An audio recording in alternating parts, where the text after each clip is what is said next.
श्री स्वामी समर्थ. तुमच्याही आयुष्यामध्ये कधी असा काळ आलाय का जेव्हा आपल्याकडे सगळं काही असतं तरी मनामध्ये एक बेचैनी असते, रात्री झोप लागत नाही, छोट्या छोट्या गोष्टींनाही आपण घेऊन बसतो, त्यांच्यामुळे ताण निर्माण होतो आपल्यामध्ये.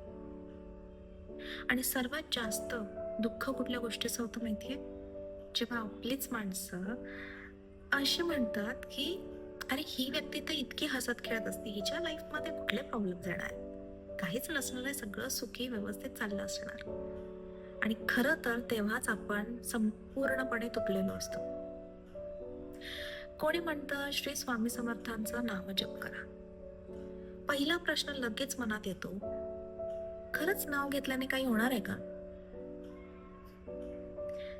माझ्याही मनात असे अनेक प्रश्न यायचे. खरंच स्वामी समर्थांचं नाम जप केल्याने प्रश्न सुटणार आहेत का? लोकांना नोकरी भेटणार आहे का?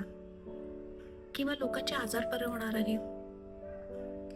की लोक आपली अशीच भावनेच्या भरात वाहून जाऊन आपलं असंच म्हणतायत काहीतरी? पण त्यावेळेला खरं तर मी त्या गोष्टीला एका वेगळ्या नजरेने बघायला सुरुवात केली.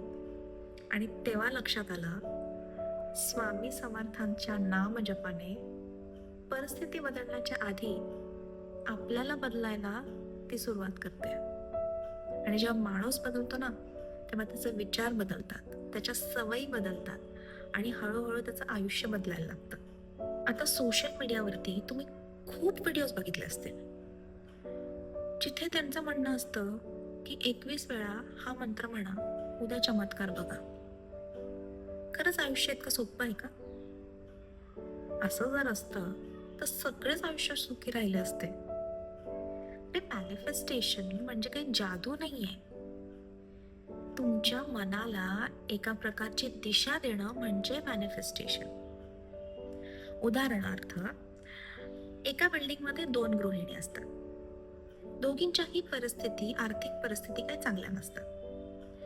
पहिली गृहिणी सकाळी उठल्यापासून माझं नशिबातच नाहीये, माझ्याने काही होणारच नाही, सगळं संपलं, आणि तिचं मनही हळूहळू त्यावरती विश्वास ठेवायला लागतं.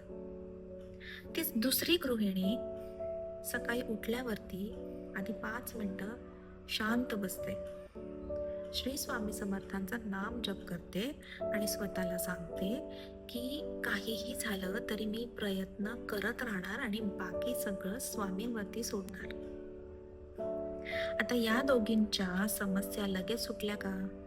नाही.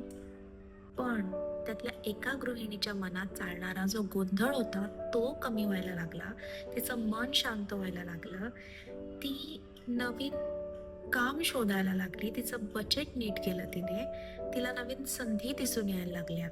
अशामध्ये बाहेरची परिस्थिती बदलली नाही, पण त्या परिस्थितीला हाताळणारी जी व्यक्ती आहे तिची विचार करायची पद्धत बदलली आणि खरा बदल हा इथून सुरू होतो. उदाहरणार्थ, एक लहान बाळ अंधारामध्ये घाबरतं, अंधार झाला म्हणून ते रडू लागतं. अशामध्ये त्याची आई काय करणार? त्याला लेक्चर देणार? नाही ना, ती त्याचा हात धरणार.